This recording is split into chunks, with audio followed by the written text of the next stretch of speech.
શ્રી શિવાય નમસ્તોભ્યમ મિત્રો, હવે આમાં આધુનિક સ્કેનર દ્વારા અમે એક બીજી વસ્તુ જોવા જઈએ છીએ.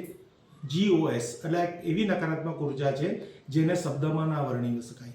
જો તમારા ઘર, ફ્લેટ કે જ્યારે પણ તમારું મકાન બનતું હોય તે દરમિયાન જ્યારે આપણે પાયો ખોદતા હોય ત્યાંથી એવી કોઈ અનિચ્છનીય વસ્તુ નીકળતી હોય જે યોગ્ય નથી અને એની પૂજન પાજન ના કરવામાં આવ્યું હોય, વિધિ વિધાનથી એ ભૂમિને શુદ્ધ ના કરવાઈ હોય, ના કરી શક્યા હોઈએ તો આ પ્રકારની ઉર્જા આપણને મળતી હોય છે.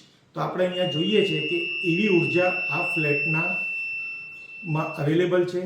તો તમે જોશો કે ત્યાં આગળ હવે એક નો ઇફેક્ટ એટલે એવી પ્રકારની પણ કોઈ પણ નકારાત્મક ઉર્જા જે ભૂમિની છે તે સ્કેનરના માધ્યમથી ચેક કરી શકીએ છીએ અને એવી કોઈ ઉર્જા અહીંયા અવેલેબલ નથી, જેથી કરીને આપણું એક ક્લિયરિટી આવી જાય કે આપણી ભૂમિમાં કોઈ એવો નકારાત્મક દોષ નથી.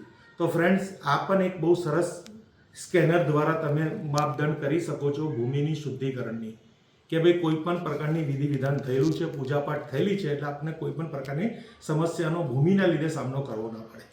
Thank you friends. Har Har Mahadev, Har Har Mahadev, Har Har.